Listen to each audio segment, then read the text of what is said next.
What is up, NFL fans? Welcome to the Legit Football NFL podcast. I'm your host, Kevin Phillip Fox. Don't adjust your TV screens. Don't adjust your computers. Don't adjust your YouTubes. We're here on Thursday at a new day. We're ready for the season. We're going to be doing Thursday night game previews. That's going to be really exciting. But I have another reason I ask you not to adjust your TV screens, because there will be a familiar face on today's podcast. I'm going to bring him out from down under. You already know it's Adrian Rovito. He's back, baby. Oh man, it's good to be back. Fatherhood looks good on you, man. Tell us about the experience so far. Oh yeah, I'm making it look real easy. No, I was saying the pre-show, like, it's so tough. Like, it's really, really hard. So shout out to all the parents out there. I don't know how you guys do it and make it look easy. What's up, Thomas in the chat? Armand, what's going on? Yep. It's tiring, it's hard, but he's a little baller. And I already popped him into Packers onesie. I'm all on it. I'm forcing my. Remember, we talked about this. I said I'll let him choose. I'm not letting him choose. No, of course not. Yeah, he's a Packer fan already. Yeah, no, you have absolutely no choice in the matter. Yeah, it's a matter of owning or disowning, I would say, when it comes to a favorite team. Exactly. But I'm super happy for you, everybody, the fans, the team. We're super happy for you, Adrian. We're glad you're back. We're ready to just dial in and talk football. Give you a little distraction from the probably nonstop up, down, and all around of new fatherhood. So welcome back, and shout out to Thomas and Armand for already having the chat on fire. We're counting on you for this episode, as we always do, to keep things interesting. Adrian, now that that's out of the way, how does it feel to almost be... Anthony he is in mid-season form, as I always say, keeping us moving. I do want to really quick ask, how does it feel? We haven't really had a chance to talk much in the lead up to the season. How have you been feeling? It looked good, man. I've been watching a few old games. I did sit there with my little man and put the last Packers Super Bowl win on for a little while. Love that. So that was a bit of fun. So yeah, I'm feeling good. Obviously, we've got the Hall of Fame game coming up. So it's nice, man. It's nice to be back. You know, like, oh, it's amazing, right? You sort of go through that little spell in July where you're like, oh my God, give me some strong news. And now training camps have started. Dude, preseason started. Fast, furious every day. That's what most of our legit headlines are going to be about. Anthony jumped in with the legit headlines because he knows that's what they're all going to be about. I just feel like you and I have to have this moment of like, it's time, brother. Like, if I was in person, we would do the wrestling stance, like forethead to forehead. Like, it's time. It's about to be digitally. We'll digitally put your. No, just kidding. Let's get it, bro. Legit headline number one, handpicked for you, I think. Jordan Love. Can I jump in before you? Yeah. I have to just shout out Armand here. Hold that thought. That's all I'm going to say. Oh, I'm just going to say, Armand, hold that thought, because that's a teaser for the main topic, I think. Yeah. Sorry to interrupt you, Kevin. No, take it away. Out of Packers training camp, Jordan Love is heating up, Mr. Adrian, and their rookie kicker is struggling. Saturday, Love had what many reporters are calling his best ever training camp performance, where he completed 16 of 22 during 11-on-11. The highlight was a slick 33-yard sideline hookup with Samori Toure. Yeah. I'm going to get it. Love followed up that performance with a strong showing on Monday, highlighted by a perfectly thrown 67-yard touchdown pass to my dynasty team superstar Christian Watson. Yes. The third-year quarterback has excelled on throws with challenging ball placement, especially deep corner routes.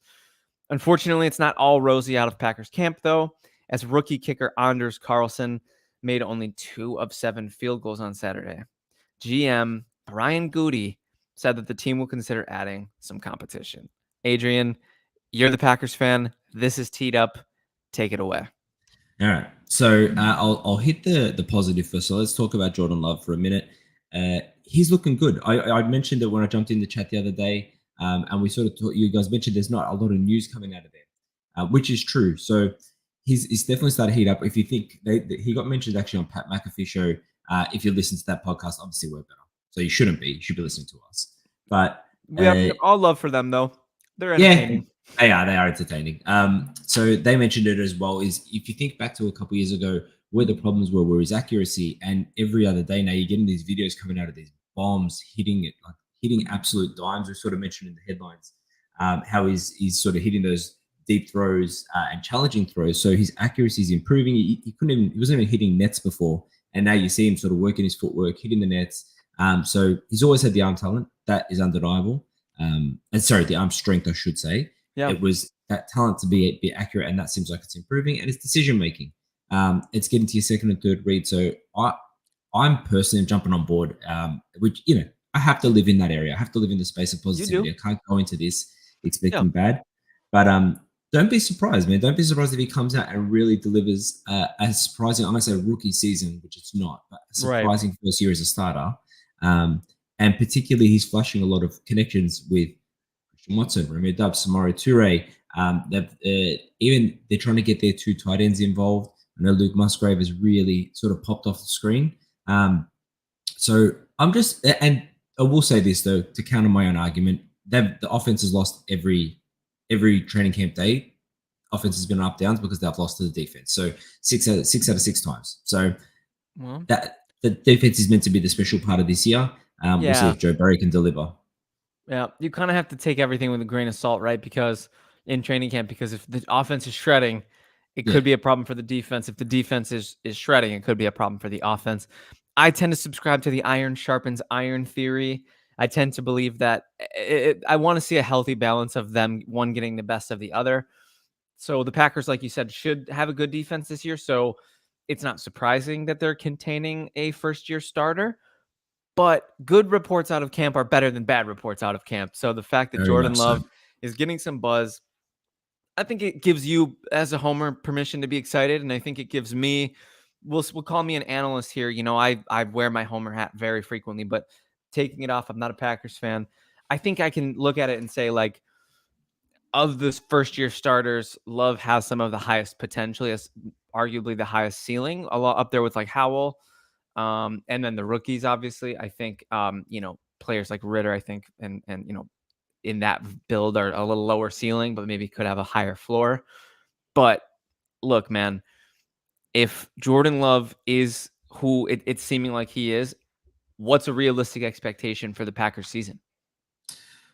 I mean, it really is hard because, to your point and to Armand's point about not believing camp preseason game hype, I totally hear. But if you look at his progression from his preseason into rookie year, which was terrible, showed nothing, and whenever he starts in his first 2 years, pretty unimpressive until that Philadelphia Eagles game, and he's sort of progressively improved every offseason. And it seems like if he's on the trajectory that he looks like, I would say even 9-8 would be a successful run for this season. That would be ideal. But I could see him going as high as 10, 11 wins. I could see him going as low as 3 or 4. Like it's really hard to see. Yeah. Because you don't know camp preseason. You're right, Armand. It's that's what it is. It's all hype. It's So I go into this with some cautious optimism. Yeah, because someone has to rise to the top of that division. I mean, I think our producer and I think a lot of the world is thinking it's going to be Detroit. But I mean, the Vikings aren't going to roll over and die. The Bears are ascendant. So, the Packers have been the golden children of the division. They've been the ones who have ran the show for a long time, obviously with, one of the GOATs at the helm. But I mean, somebody has to rise to the top and somebody has to be a bottom feeder. So I like your projection of 9-8 as a realistic. I mean, I think we were talking ceiling, right? And then you started throwing around 10-11 and I got a little squeamish. I think I would sell the 10-11, but I think a 9-8 backdoor wildcard team is not at all out of the realm of possibilities. It's something I could definitely see being a ceiling for them. Season stats. So, Armand, good question. And that's the thing. So, with cautious optimism, even 9-8, that'd be successful. That's not even realistically, I'd probably expect close at 8 and 9. Yeah, 7 and 10 maybe. 7 and 10, yeah. So if I'm looking at stats, I'm kind of wish casting here, but as long as he's hitting sort of over 4,000 yards, which is a good season, right? Because the thing is that they've got enough strong run game and enough deep threats that they should be able to get people open. Remember that LaFleur was a Shanahan disciple. Right. He's all about freeing up for these big explosive plays. So I expect that he'll be throwing the ball a lot. All right, let me throw a number out here. How about 25 TDs and 13 interceptions? That'd be a great season. I like that. I think I might be a little more conservative on the tutties. I think I'll go 22 and 13, and I think I'll go 3,800 yards, around 62 to 65% completion. And if you're putting a gun to my head and making me pick, I would say I would project them to go 7-10, and I'm sorry about that. I No, think that that's okay. I think even 7-10 would be looked at as a successful year in his first year as a starter, when the division has an incumbent winner and also two ascendant teams, really. So this might be it gets worse before it gets better type of year, while they're just sort of rebuilding. And I think a good outcome after this year is knowing whether or not Jordan Love is the guy you want to build around. I was just going to make that point. I think the record to me is less important this year. It's kind of like, imagine the Justin Fields. If you went off record, you're drafting a new QB. 100%. It's all about showing you're showing like that ability, showing that there's something to work and build around. So yeah, I'm with you on that. Yeah, 100%. So the kicker, as far as that goes, that's just rough. That just sucks. Yeah. I mean, having a bad kicker is never ideal. We've seen teams, 11, 12 weeks into the season with 5 different kickers. Like, I'm praying for y'all that's not the case. So correct me if I'm wrong. Is Crosby, did he retire? He's gone. Yeah, I don't know if, look, it was cryptic. His unceremonious. Wife, and his wife kind of broke the news saying that, you guys have been so much to us and we're moving on or whatever it was. So he's a legend. Packers legend. He is. And he was dropping off, and he had his days, and there was that game. I can't remember. I don't know if you remember, but a couple years ago, maybe 3 or 4 or 5. Yeah. No, it was so 2 years ago. Maybe it was even last year. Anyway, whatever it is. Well, it was because I think, was that the year you guys had Bajorquez? Yes, that's the one. Yeah, I love. We call him Borky in Bills Mafia. He was a horrible holder, but he was a great punter. He sucked at holding though. That was, you're right. That was exactly it. So that's funny. So look, he's he was a staple there. Crosby. Bring him back. Highest all scoring packer, highest point scoring packer of all time. Anyway, look, I won't drain on the kickers. Yeah, two. I'd rather have Mason Crosby at 60% than a kicker who's going 2 for 7 in camp. In field goals. Anyways, I digress. We could talk about your boys all day. Glad we got to fit them in there. Next legit headline. Out of Patriots training camp, there's rumors that Mac Jones is heating up. And wide receiver Kayshawn, you could say Booty. You could say, I like Baute personally. I just like how it sounds, but we'll say Booty, has been impressive. Jones completed 11 of 14 during competitive drills on Wednesday. He connected with 8 different receivers and threw touchdowns to Devontae Parker and Juju Smith-Schuster. ESPN's Mike Reese thinks that the Patriots offense under coordinator Bill O'Brien is light years ahead of where it was at this point last year when they had no offensive coordinator. And as for Kayshawn Baute, a rookie 6th rounder out of LSU, he had his strongest day of camp on Wednesday, winning a one-on-one rep against both of the team's starting cornerbacks. He also made a diving sideline catch from Jones in an 11-on-11 period. He was considered a potential first-round pick for a long time in the offseason. I don't know if you've heard the Baute hype, but it did not work out that way. Fell in the draft due to injury and off-the-field concerns. Adrian, are we buying or selling Patriots camp hype? I'm buying. I've always said that I think Mac was subject to his situation last year, and I went back and looked because I wanted to make sure I wasn't being kind of, a little bit, what's the word? Just a little bit of recency bias, right? But his rookie season, 3,800 yards, 22 to 13 TD. That's exactly what I predicted for Love. That's funny. Yeah, and that was his rookie year, right? And he was unquestionably the best rookie QB of that year. Following year, Matt Patricia and Joe Judge. It is Joe Judge, right?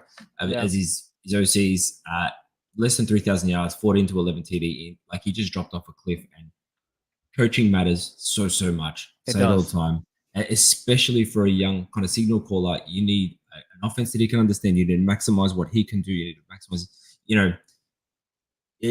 actually, I'm going to throw a little plug in for another show here, and I'm sorry for this because we're not getting paid by these people, but listen to the play callers by the Athletics. McFadden went on a rant last night about that because I haven't heard it. Amazing. Amazing. I was. And in an interview, Shanahan talks about, he goes, it's about looking at the guy you have, and if this guy can only do 3 or 4 things good, well, then you maximize those 3 or 4 things and use other pieces to free up and to make up for his weaknesses. Whereas if he can do everything, well, that's great. That frees up all these spaces, but then you take another piece that's weak and use him to fill the gaps. And it's like, I mean, these guys should be curing cancer. If you listen to this show, they're amazing. Hey, I hope someday they do. Let's pull them off the gridiron and put them in the lab, right? Get into it. Get into the the surgery room. So, my whole point to be is that they've got a competent OC now, who's really hopefully going to maximize the use of what Mac Jones can do. Keishon Butte, I like Butte. It There's just a sounds lot like of, I've heard it pronounced being like 7 fancy. different ways. Yeah. So to be honest, I'm not super in depth knowledge on him. Like I wasn't really feeling him before the draft, but I mean, it seems like he's doing something right. And when you're winning against starting corners, and it's not like the Patriots defense is a joke, that's Right. positive. Yeah. It's interesting. So I'm glad that you so ceremoniously and like with bells and whistles bought, because here's my thing, right? This is the kind of thing where like I'm at Macy's, right? And I picked up a sweater and I really like it, but it was near a sticker that said like 70% off. And I'm like, at 70% off, I want this sweater. But I take it up and they ring it up and they're like, yo, this is like $300. I'm like, oh, yeah, I'm Gucci on that. So if you let me get the 70% off, I'll buy the Patriots. But I need the expectations to be so tempered, Adrian. Like I don't think they're going to make the playoffs. I think they're the fourth best team in their division. I think Mac Jones' ceiling has already been actualized, which is what you talked about. So if he can get back to that, his rookie year, 22-13, 3,800 and a winning record, then like sweet. But like that's the ceiling. And I think in a division where you have, on the mend, on the bounce back, Tua, Tyreek Hill and Waddle, healthy Ramsey, hopefully in December. I mean, that's the worst part of the offseason so far, is them losing him. And then you're looking at Aaron Rodgers and Garrett Wilson and Breece Hall and Armand, the best fan in the world for the Jets. So, I mean, I just don't really see them putting together enough to be the third wild card team in that division. I mean, I didn't even address Buffalo because we know how I feel about Buffalo. So, I think I'd buy them, but I would need it'd have to be double clearance. A bunch of prices are crossed off and it's just like, very cheap. It has to be a great value. It's the only way I'd buy. I think, look, you know what? If I can add to what you're saying there, because it's a very, very good point. As always, I'm buying this. This is tracks. The sweatpants. Actually, we call them tracksuit, but you call them sweatpants. Like, this is sweatpants. I'm not wearing these to a gala. Like, I'm buying them because, like, they're good value. I could see him improving. If he gets back to where he was, that's like 25 to 30% improvement. That's huge for 1 year. But I agree with you that I don't think Mac Jones has a ceiling that is going to make them the contender that they were. I don't think he's going to be the man to take, Brady's helm, but who is, I suppose. Right. And I also think he's in a division that, you're right, he's in a beast of a division. And it's not like the teams in his division as well not only have explosive offenses, they've got defenses as well. They're not all firepower, Right. So it's going to be a tough season for Mac Jones, but when I say I'm buying the hype, I can see him improving significantly. Because if you look at his stats last year, rubbish. Yeah. Maybe similarly to Love, maybe he'll show us that he has what it takes to continue to be the starting quarterback for the Patriots. Maybe that's how the Patriots should look at this season, because I think their days of contenderhood, at least with this regime, maybe not necessarily like regime, that might be a strong word, but at least with this current set of tools, I just don't think the window is open anymore.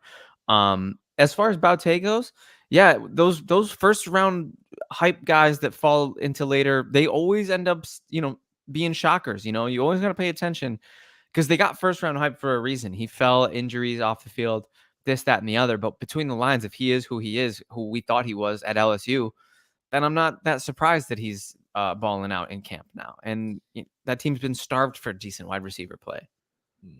Hey, just quick rabbit hole question on the Patriots. Yeah. If this season is a disaster, do you think Bill Belichick's still safe? That is so hard, because, like, for me personally, like, I obviously respect the H out of him, but I also hate the H out of him.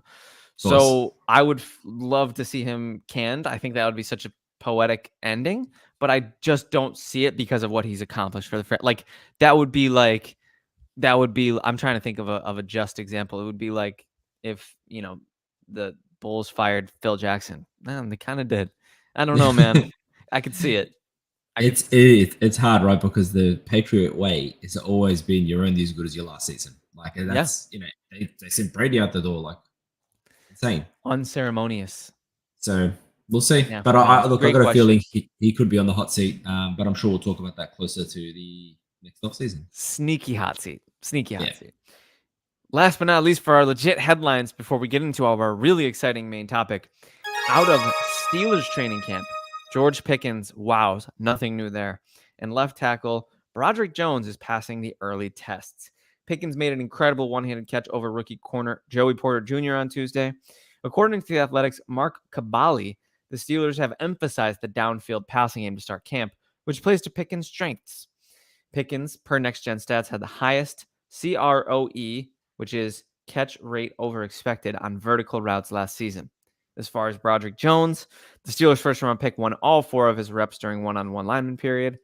Jones is competing with Dan Moore Jr. for the starting left tackle job. So far, Moore has gotten most of the first-team reps. I think that makes a lot of sense given the draft capital and the talent that we know is there for Broderick Jones. So, Adrian, I'm going to take this one really quick just because I have a thought. The Steelers have been rising, and a lot of people, including Good Morning Football's Kyle Brandt, have them in the playoffs.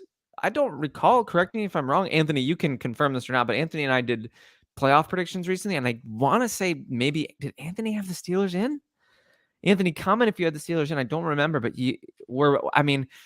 everybody thinks they're going to be a winning team because of Mike Tomlin and his streak. Death, taxes, Tomlin winning more games than he loses. Anthony had the Steelers in the playoffs. So, yeah, I just want to address that really quick because I think, again, I'm talking same as Patriots. I would like to pump the brakes. Kenny Pickett's going to be a second-year player. We'll see if Najee Harris can recapture that rookie year form. Deontay Johnson's a great receiver, but he hasn't produced for a couple seasons to the extent that we want him to. George Pickens is one of those, oh my goodness, wow, heart eye emoji, receivers. But can he, put it together for a 17-game stretch? Can he stay healthy? Can he win those routes where he's supposed to win them? I love Freiermuth. Good offensive line, good defense, a lot to like. Adrian, it's the same problem with all these teams. They're in the AFC. It's loaded. They're in the same division as Joe Burrow and Lamar Jackson. Adrian, I understand the hype, and I'm not I'm not throwing a bucket of cold water, but I got a water pistol, and I'm I'm I want to make sure we're pew-pewing the right teams, and Brian and I, we did 30 minutes last night, and we were buying everything. Camp Story, buy this, that, and the third, buy. I'm a value shopper, bro. I go to Marshall's. I'm in on the Steelers having a good year. I'm in on them being 9-8, but I don't think they're going to win. I don't think they're going to go to the playoffs. Yeah, it's hope season, bro. It's hope season right now. Everyone is buying on everything, and all these reports come out, and they're all crowing. And look, let's wait till the game started. Let's wait till the lights are on. But I'm with you. If they were in the NFC, I would put them in the playoffs, no problem. Same, I think so too. That. And to your point about George Pickens, he's got this highlight reel that is just outstanding. Yeah. But he's a freak athlete. It's one thing to make these amazing one-handed catches, and he made an amazing one last year. Have you seen the video from training camp, that one he did? Yeah, incredible. Ridiculous. He's so fun to watch. He really is.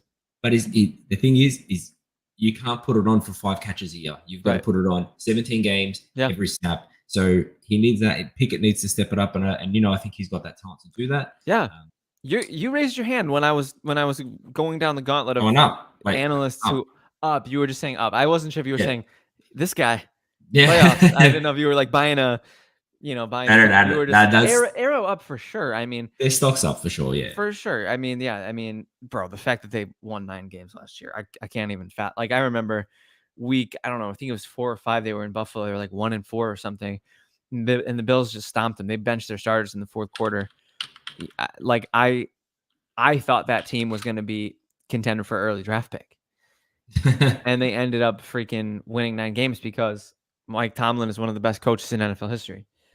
Wait, what do I feel? I could be wrong on this. Did they win 8-1? Oh, you might be right. He didn't have a losing season. I guess technicality. I guess that's We'll give him the point based on how they started.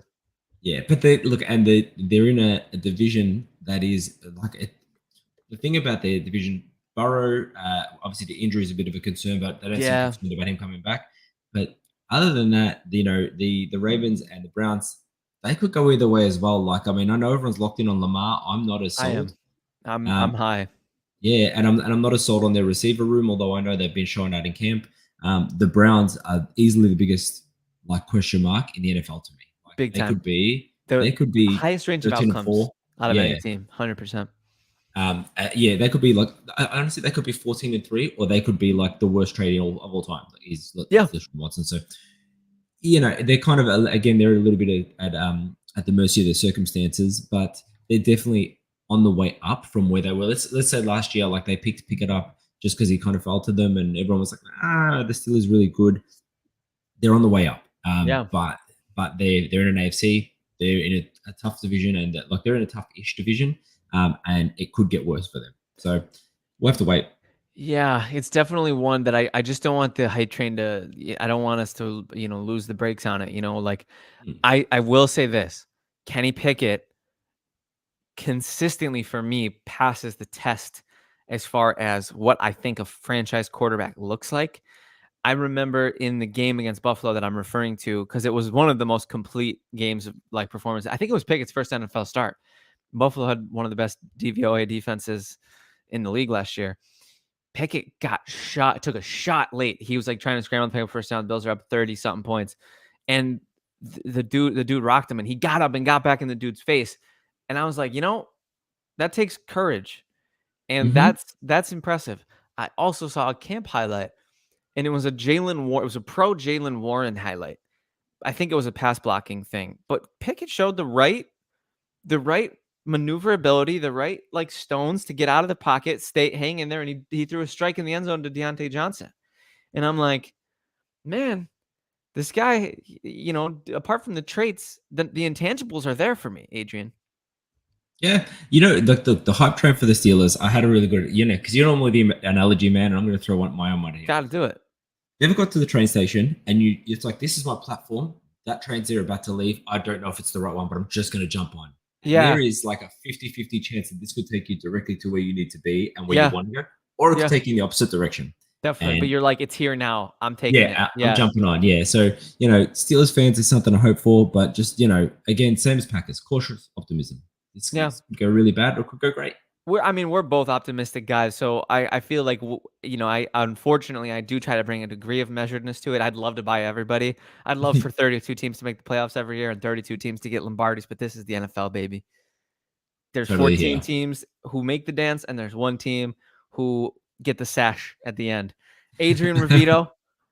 Oh, and just really quick, so we don't skip it. Broderick Jones is sick too. I mean, that's just a no-brainer. I think they should start him from day one. I don't love the whole rookie dance. Will they or won't they beat out the season guy when they're your future at that position? The future is now, in my opinion. Throw them in. Historically, if you've got a tackle that delivers on their rookie year, they generally get better. It's you don't normally see a tackle come in, dominate, and then drop off a cliff. I won't look at Mekhi Becton, but normally a rookie tackle comes in if they do well and they're doing well in camp. Just put them on, man. That's man. One of your most important spots. Look at Penei Sewell. That's how he got fast tracked to being one of the greater tackles in the game. So, shout out to Penei Sewell for Anthony and Adrian. It is now time for our main topic. Oh, it's music to my ears. Shout out to Brian McFadden for coming up with this one in our legit football group chat on Twitter. He brought the sauce today. Adrian, we're doing NFL players on their rookie contracts who have a Hall of Fame trajectory. Now, this is such an exciting main topic because the future of the sport, the future of the league is in unbelievable hands. And we will see that today as we tease this out. I want producer picks. I want Armand and Thomas and everybody in the chat to drop your picks for Hall of Fame trajectory. And this is in celebration of the Hall of Fame game, by the way. We want to celebrate the Hall of Fame game in T-minus 2 hours. Real football will be on. And Adrian wouldn't have even been awake for it if it weren't for the podcast, but we forced him to get up, and now he's going to have to watch it.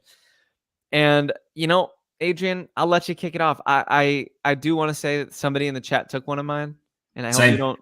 Damn. Okay. Can we talk about him first? We'll do a shared one. Well, this is a shared one. Yeah. This is the podcast. This is Thomas. Obviously, Micah Parsons is one of the first names that comes to your head. So obviously. Yeah. Defensive Player of the Year candidate, perennial, young, elite pass rusher, very good in pass coverage, kind of a stallion, kind of a unicorn as far as like the future build of a defensive player, very positionless, hybrid, just fun to watch. Got to give up love for Micah Parsons of the Dallas Cowboys going into his third year. Third year. He's Yeah. young, damn See, young.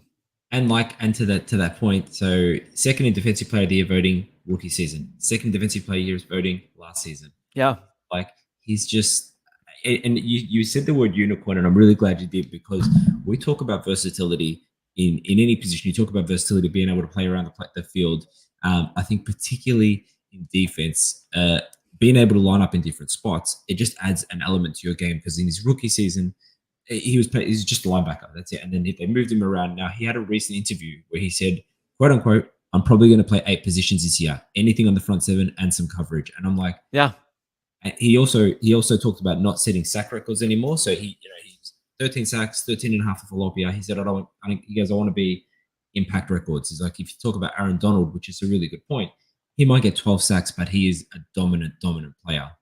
It's impacting the game even when you don't get the sack. It's forcing double coverage onto you. And Yeah. Michael Parsons does all of that. I'm with you on this. Like he showed out right from his rookie year. He improved again, and we're talking about Hall of Fame trajectory. And if he just keeps going, this is going to get amazing.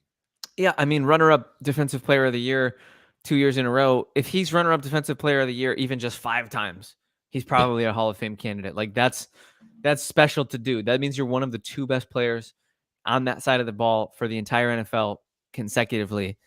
I think he's going to eventually break through. I don't think this is his year because, Adrian, I have a name that I have for you that I think it's their year. Tell me. I think it's the year of the Sauce. I think Sauce Gardner is winning that damn Defensive Player of the Year award. I think he might get 8 or 9 picks. He didn't have a ton of picks last year, so there's a lot of chatter about that. But he's got the build of like a Revis, a Sherman, one of those elite cover corners. He plays with the physicality. He has the mind. He has the swag. I don't think there's any doubt. And he's on a better team now, so he'll get more attention. I think Sauce Gardner is going to really, really, I mean, not open some eyes because the eyes were already open, but I think he absolutely could be a Hall of Famer. Yeah, I think we're gonna have a lot of crossover here, which makes perfect sense. Right. So I had Sauce Gardner on there as well. I think, right, this is my take. He didn't have a lot of picks because people couldn't throw to him, Right. and that is because, so this is an insane stat. So by November last year, he had allowed 4 catches for 28 yards in total in man coverage. That is lining up against Jamar Chase, Tyreek Hill, Jalen Waddle, Stephon Diggs, Higgins. He wasn't lining up against jabronis. He was lining up against the best and really delivering. 20 passes defended, led the NFL. He actually said it himself. People put him in the conversation as the best cornerback, and he said, "Look, I've done it for 1 year. It's about consistency." And he said that. Yeah. So he's got, he can be a bit of a clown. Don't get me wrong. He's a rookie. He's got to have his fun. Yeah, most cornerbacks and wide receivers, man, those are the divas of the league. And to me, like, sometimes it builds him, because Jay Alexander, he's an absolute clown, and I love him. Yeah, he is such a clown. Yeah. So I love him too. On that. Him and Diggs beef was so funny, man. That was like some of the most entertaining stuff I saw. But I am glad that we talked about Sauce so early. I like Thomas's pick here. I'll shout it out. He said Creed Humphrey. It's tough from an offensive lineman perspective to evaluate like true Hall of Fame potential. I mean, what are you going to look at? Sacks allowed, all pros made. Like, I mean, it's so early for him, and linemen have such a they spike a lot. They have like their good years and their bad years. I don't disagree. I'm not gonna I was so angry when the Bills drafted Boogie Basham over Creed Humphrey, and I feel like I've been proven right. And most Bills analysts were saying the same thing that year. So I like the pick there, Thomas. Adrian, why don't you give us your, I guess technically your first official submission of it, because we've all been kind of sharing the love on these. Yeah, and actually, just real quick on to jump on board the Creed Humphrey, number 1 center in his rookie season, number 2 center in his second season. Yeah, he's a dog. And Thomas is shouting out the ring. That's a good point. And that matters. That matters in the Hall of Fame case. That matters. All right, who am I going to shout out? Look, I'm going to tackle a couple obvious ones here first, then I've got some more dark horses. Sure.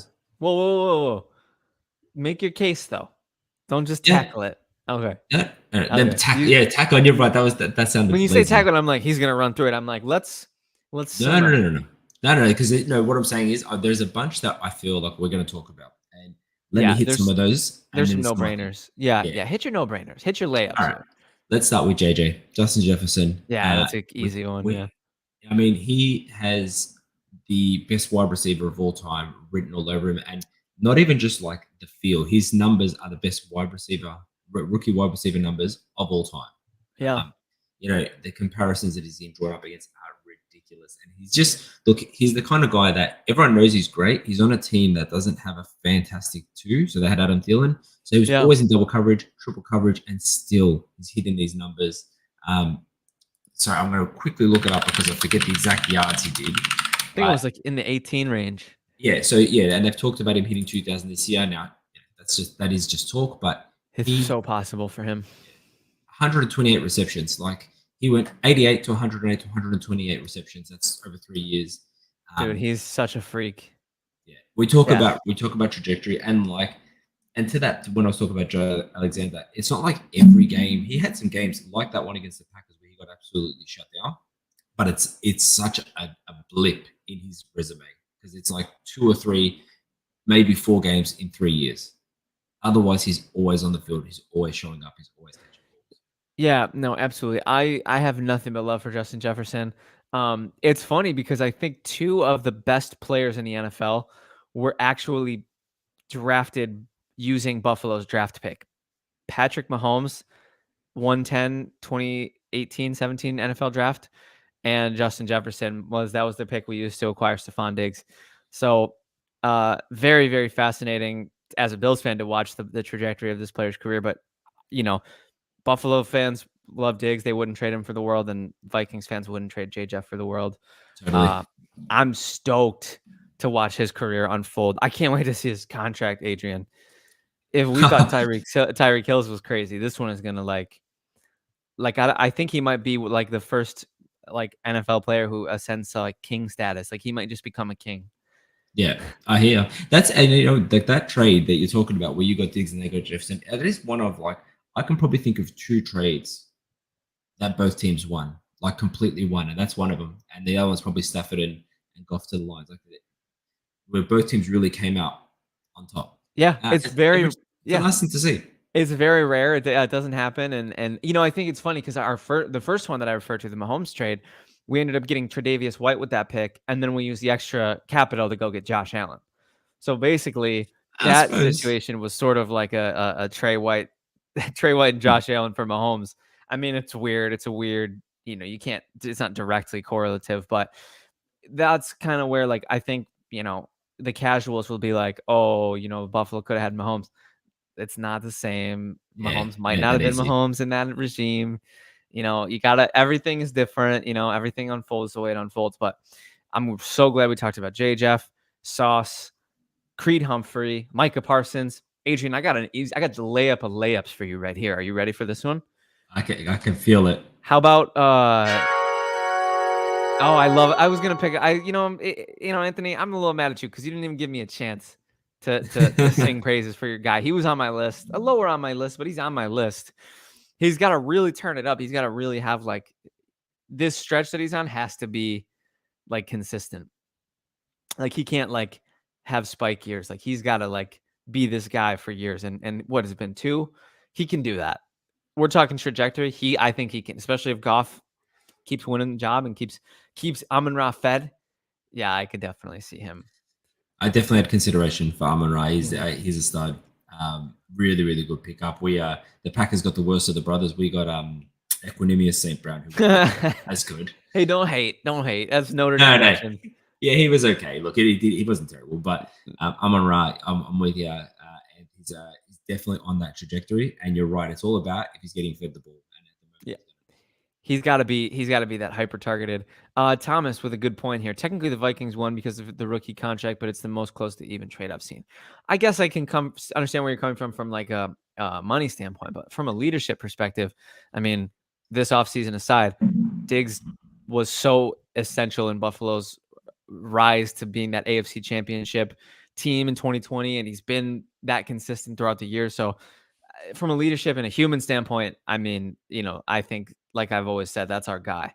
Bills fans wouldn't trade Diggs for anybody. They wouldn't trade Josh for anybody, even if other people technically have better contracts or have more success. Like, it's all, you need the right soil to grow into the right flower that you're supposed to be. Adrian, I got one for you. This is my layup pick. This is the one I didn't get to before. How about a Super Bowl, an AFC Championship game, some of the best hair of all time? How about Joe Burrow? Huh? He hasn't signed that mega deal that's coming down the pipe, right? He still counts. Technically, yeah, I had him on my list as well. Technically, still counts Joey Swag. Have you? And I know he's not one of the main ones, but have you watched Quarterback on Netflix yet? No, I have not actually. I watched clips. I have well-informed football friends who are like, this is the part you want to watch. Yeah. But I didn't do the deep dive because I don't really want to watch Marcus Mariota for 6 hours. Yeah, No I do get offense. that. No, really cool show. Honestly, Mariota's the least featured, but he's still featured. So I do Yeah. hear. But they show a few things of Joe Burrow in there, and I was just sort of watching everything he does. The beat Mahomes 3 times in a row. The only one who's kind of got that walks into like Arrowhead with confidence. Yeah. And he's kind of got it all in terms of leadership, in terms of traits, in terms of skills.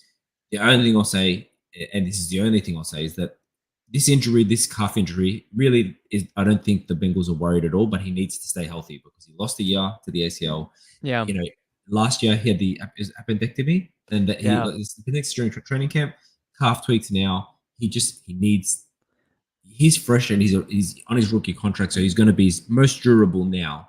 Yeah. 5 years from now or 7 years from now, when you still need to be delivering for a Hall of Fame, you can't be having these seasons missed with injury. These are good points, and I'm glad you bring it up. The ACL is just tough. Like, I mean, that's just, I don't want to say it's fluky, but like, that was just kind of out of left field, and it did give him a chance. The game slowed down for him. He came back, and he was a different player when he came back. And that usually does happen when younger quarterbacks miss some time. They get to see the game from a different perspective. They can reflect a little bit. They can catch up. I feel like the sensation of being a rookie is so overwhelming. So, when you have a chance to see the game from a different angle, when you have a chance to breathe and just remember that you're a person and, you're playing a game for money, it kind of puts perspective in it. And I think Burrow, I'll say this, he's got the most poise out of any quarterback other than Tom Brady that I've ever seen. His composure, his command, like the thing is like, I like to hate on him because I want Josh Allen to have accomplished some of the things that Burrow has. So it's a little bit like fanboy Homer haterism, but I can take that off on this show and say, like, without question, like, that dude is so cold-blooded. And even when he's corny, which he is, I do think he's corny. The ticket quote was so cringe. Burrowhead was so cringe, but that's okay. It's the kind of stuff you got to do to fire up your team. I don't even hold it against him. I love that. I love him. He's so fun to watch. I think the AFC and the NFL is in a better spot when there's more great quarterbacks. So there's room at the top for those three to share the love, and hopefully Hurts and Herbert can make their case to be included in that conversation this year. Yeah, isn't it crazy though that of those names you mentioned, 4 in the AFC? It's so gross. I hate it. It really is. I mean, look, as an NFC fan, it gives me a bit of hope that we can maybe do something. But it really is one sided at the moment. It is. Yeah, I hear you on Burrow, and his pocket presence and his decision making is just out of this elite. world. Yeah, elite. it really is elite. So if we talk about Patrick Mahomes, I feel like is the unquestioned number one. But like, if you were gonna have someone knocking on his door, that could be like, maybe I'm as talented, but I don't have as many accolades or as many results. Joe Burrow might be that man. Sorry, I know you think Allen's number 2. I do personally, just because I think he does more to elevate his team. Like, I kind of think Burrow has better weapons. I think he has had better offensive line protection in his career. Like, better playoff luck, I guess. The Bills have been one of the most cursed teams. I mean, that's just, we know that. We wear that on our sleeves. But I think Allen does more to elevate his team around him than Burrow does. No disrespect to Burrow. Like, Burrow, he makes the guys better from a leadership perspective. But on the field, nobody does the things to will their teams to victory like Josh Allen. That's a fact. I do absolutely agree with you on that. There's games where Allen just puts him on his back and goes. Whereas Burrow, and I'm not going to say he needs help because he delivers at this elite level, but he's generally got someone else delivering at that same level. Exactly. Better supporting cast on offense. There's games where Josh Allen is just the only elite man on the field and still makes it win. God, I love him. Yeah. Anyways, I could talk about how much I love these guys all day. The quarterback position is in great hands. Adrian, who's your next Hall of Fame trajectory rookie contract? Should we? Do we want to stay in Buffalo? Buffalo. Do we want to stay in Cincinnati and talk about Jamar Chase? That's easy. Another one. Gotta Yeah, give it another up for layup. Chase. Yeah, hit the layups. Yeah. All right. So yeah, I've got two more layups. Here's one of them. So I'm Yeah, going to say I'll say Jamar Chase. yeah, I will say that his production dropped off slightly in the second year. So if we're talking about trajectory, he needs to be on the up every year. yeah, But there's undoubtedly look that very few people get separation like Jamar Chase. Very few people make contested catches like Jamar Chase. yeah. He's a special talent. And it's those rumors from the 2021 training camp of him I'll not never being able to forget. catch the ball are just like I'll never so far forget. in the distance. They're just a dot right now. Yeah, So I think Jamar Chase is on there. I won't drone it because we talked about the Bengals. He's in a team that allows him to succeed as well. They've got the scheme, they've got the weapons, but he's unquestionably talented. And he's come into the league. He set the league on fire in his rookie season. yeah. And you'd have to put him in the top 3 wide receivers. I feel like you'd have to. I agree. I think there's a case to be made for 5 because players like Devontae Adams and Stephon Diggs, like they're not going anywhere. Like Tyreek Yeah. Hill, I'm one of the few people on this earth who has him outside of their top 5, and I've already been canceled twice for it. 3 strikes and you're out. But I don't know, man. It's 5 for sure. And if Yeah. you're a top 5 receiver your whole career, you absolutely have a great case. Thomas with a great point here. So many good receivers. It is a lot harder for them to make their Hall of Fame case. But if Amon-Ra gets love in this conversation, then I think so should. Is that an all caps Tyreek Hill? Is that did you just get canceled for a third time? Is that what Is that this is? my third one? Damn, I have to leave now. No, Thomas, give us your. What do you mean? Oh, you're not talking about for Hall of Fame, right? Because we're talking about rookie con. I don't think that's what he's talking about. He must I be. thought it was no. I thought he was. I'm He's trying to think mad of the that I word. didn't put him in the top 5. Aghast. That's the word Yeah. I'm thinking of. Hey, Just like, oh my stars. Didn't you agree with me, Adrian? Yeah, I think there's okay. case for him to be out of Just it. making sure.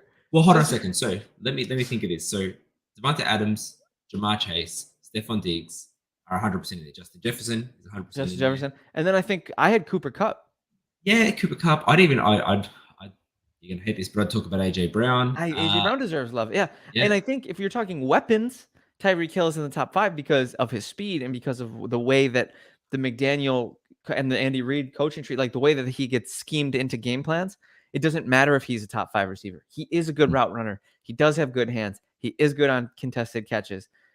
But the other guys, I think, are better in that sense. He's just faster and better he's better at rack. So he gets all this love and shine. I think the hard thing is if he's not in the top 5, he's in the top 6 or 7. Like that's no question. So, and when you're on that fringe, you're going to have lists that have him number 3, and you're going to have lists that have him number 7. Yeah, there's some lists that have him number 2. And I don't think it's that crazy. I just game recognized game. I like them all. Yeah, and that's the thing. The difference between number 5 and number 6 is minute. Like it's not like it's they fall off a cliff. Anyway, so. So and I know I said Jamar Chase, and do you mind if I jump in with one more layup? Not at all. Because we'll keep that. That was Cincinnati, and we talked about it. My next one is, and I don't know if you're going to like this one. I think Trevor Lawrence is on the way. Oh yeah, the trajectory part makes him a candidate because if you include his rookie year, it's bad. But the leap from year 1 to year 2, insane. Definitely. That was my exact point. So some of the ones that pop. So 12 to 17 TD interception. That was his rookie year. 12 to 17, 25 to 8 next year. It's staggering. It's impressive. 39.1 QBR to 54.5. Not that 54.5 is at an elite level, but that is a jump of 25% in QBR. Sacked less. Completed an extra 59.6 to 66.3. His yards went up, which is a result of all those other stats. And that's accounting for the fact that he didn't start off last season great. He sort of came into his own about mid-season. So if you look at every breakout candidate list on the internet right now, they will have Trevor Lawrence as a third-year breakout. And I think if he keeps, he's gone on this trajectory and he's showing us that he's the person that we all thought he was going to be at the draft, and that's the key. Because if everyone remembers, it's been the only draft in maybe not the only one, but one of the very few drafts where it's just like there was no There was no question. Number one Yeah. was Trevor Lawrence, and that was it. Yeah, the prince who was promised, Yeah. 100%. So if he can be that Everybody, guy, yeah. I almost think Caleb Williams might be reaching a similar fever pitch that Trevor Lawrence was at, like in terms of like universally accepted as the best QB prospect. Andrew Luck was that type of prospect. yeah, it was. You're right. I can't think of many other ones, man. Like all the other ones had question marks. All the other ones had up, downs, and all arounds. But no, I love the pick for Trevor Lawrence. It's a trajectory thing because if year two is the ceiling, which I don't think it is, then I don't know if that's Hall of Fame worthy.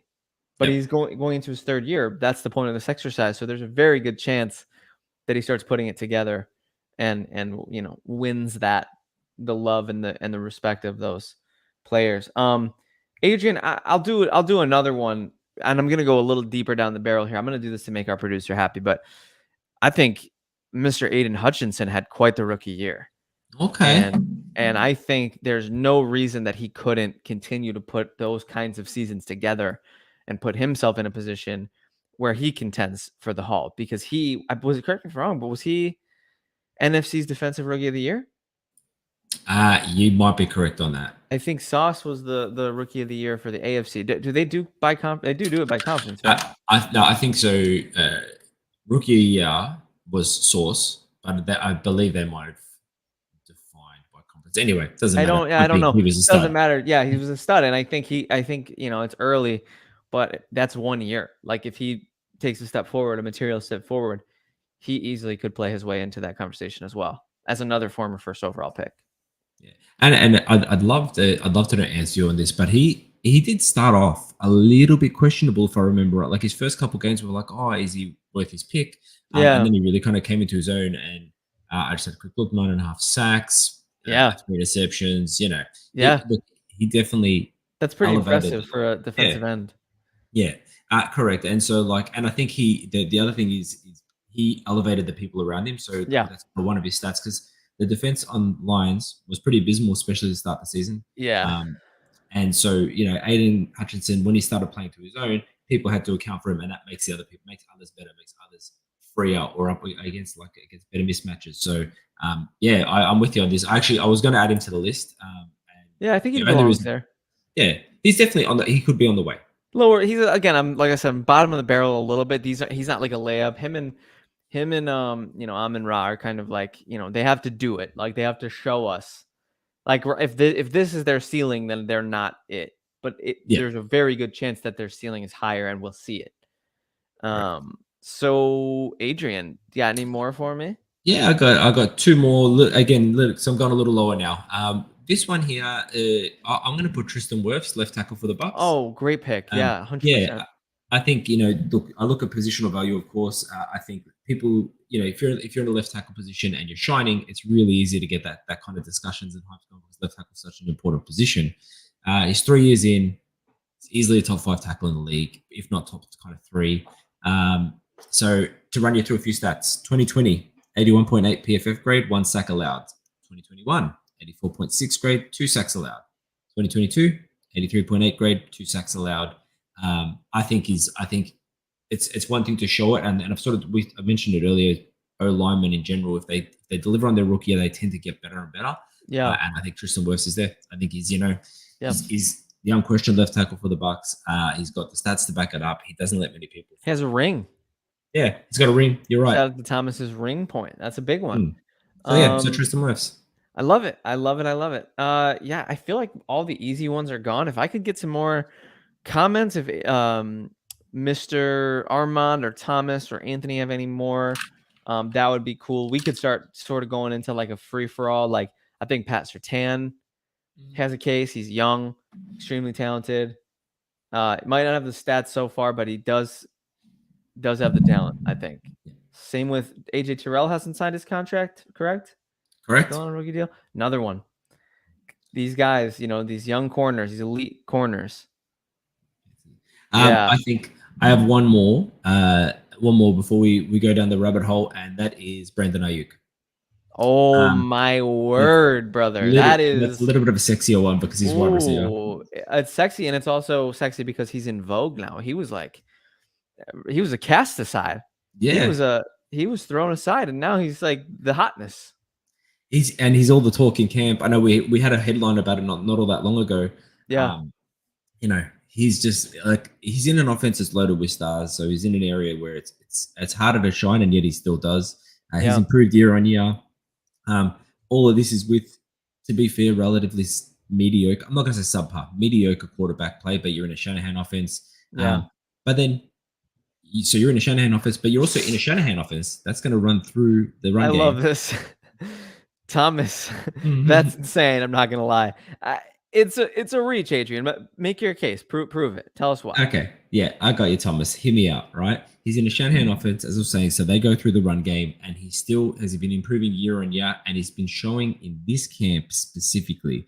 So my point being is he has not made the Hall of Fame case by any means yet, but I think this is going to be his year, and this is why he was my last one on my list. So I'm not gonna go down guns a blazing for him, but all reports out of camp is that he is an absolute super duper star this year. That this is his breakout year. He shows separation. He makes big plays, and this is like I can't stress enough that the Shanahan offense. All right, that allows opens for big plays, but for the most part, it goes through an insane run game and an outside zone run game. So for Brandon Ayuk to even have this sort of thing in an offense with Deebo Samuel, in an offense with George Kittle, I think if he breaks out this year the way they're expecting him to, then he's a maybe. I like the confidence in the shot. I think you like we said, I scraped the bottom of the barrel a little bit.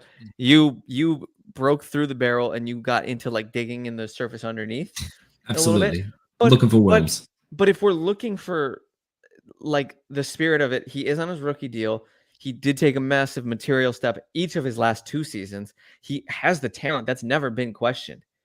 It's never been the talent. It's been the opportunity. It's been the targets. He did have a little bit of a drop issue at one point in time, and maybe his rookie year, but look, he always scores well on Matt Harmon's reception perception. He's very, very clearly talented receiver. We have to give credit where it's due, but he finally is putting it together with a quarterback, the route running, the hands. Like I think I agree with Thomas. He needs to stack seasons. But I think I like where you're at, Adrian, from like the spirit of calling your shot here is very much felt. And I applaud your bravery. I think if we were to jump up here and say Justin Jefferson and Joe Burrow, Sauce Gardner, and then full stop. I mean, what are we really doing there? Do you need us? Do you know what I mean? Yeah. I want you to need us. I want you to look at us for the hot takes. And all I'm saying is he's got the skill set and he's got the trajectories improving every year that he could put it together. And he could come into his own this year. That's all I'm saying. I got some fun ones. I got some fun bottom of the barrel ones. I'll break I'll break out the bottom of the barrel, man. How about Garrett Wilson? Oh yeah, okay. That's not horrible. Actually, that's offensive rookie of the year, getting a Hall of Fame quarterback in his second year, potentially going to be the engine of that offense. Already has 1,000-yard season under his belt, and he had Zach Wilson and Mike White throwing him the football. Come on, Adrian. That's it. Yeah, I was going to put Garrett Wilson here, and the reason I didn't, I was like, you know what, it's too many wide receivers. I'm going to sort of look elsewhere. But yeah, I hear Garrett Wilson absolutely. Well, the young ones are the ones that are showing up right now. It's a young man's game. I have a funny one, and again, I might get my third strike for cancellation here. But how about Bijan Robinson? It's funny. I had him, but he hasn't taken a snap. He hasn't shown it yet, but he's shown it. You saw that thing I tagged on in Twitter. Like, beautiful! Pulling the thread. Yeah. Thread. Look, if he, I will say this. This is what I will say, and I will die on this hill. Give me the guns. I'll go down. I agree with you, Thomas. Yeah, shout out to Olave in London. They absolutely belong on this list from a just sheer talent and projection standpoint. Yeah, I will die on this hill that if Bijan Robinson is 80% of what we expect him to be, he's Hall of Fame. Yeah, I mean, seriously. I'm expecting him to be the unquestioned, I'm expecting him to reset the running back market. And maybe I'm being too optimistic here, but... Hold on. Dynasty, are you taking him 101? I would, yeah. Wow. Yeah, I would. Over J. Jeff. Yeah. Yeah, I actually... and I'm saying that I'm way overconfident each other. Like, yep, 100%. No, I love it. there's a part of me that's like, do I? But yeah, no, I would. Scary. I would. It's because the thing is JJF is a proven factor. Bijan Robinson, he's got to show it, but Yeah. what I expect is just massive. Everybody thinks he's going to show it. I cannot wait to watch him play football, Adrian. Oh my God. We're this close. We're this close. So close. We're hanging in there, man. All the NFL junkies, man. We're surviving. We're scratching our necks every day. We're looking for our fix. We're starting to get a fix tonight. We're getting our first little taste, man. And I can't wait. If there's anything else, do you got any other names you want to throw out there? Any other fun thought exercises before we wrap this puppy up? No, I'm good. I think I'm okay. Yeah, I feel great about these lists. I feel great about the chat. Thomas, Armand, Anthony with the producer pick coming in clutch. Adrian is back and more handsome than ever. No sleep is treating you well. Stop it. Don't know how it's possible. But keep going. But yeah, right. Shout out to the missus. Shout out to the baby for Adrian. We're so happy for the Rovito family. Thank you to everybody who watches. Thank you to everybody who subscribes to the Legit Football newsletter. If you haven't already, go to legitfootball.com, subscribe to the newsletter, subscribe to the podcast, subscribe to the channel. We go live on Twitter. We go live on YouTube. We go live on, I think we go live on LinkedIn, maybe, or something. Facebook. Facebook. It's so fun. It's such a blast. And yeah, next time I talk to you guys, it'll be next Tuesday, and we'll all have consumed at least a little bit of NFL content. So, Adrian, anything you want to say to the people before we wrap this puppy up?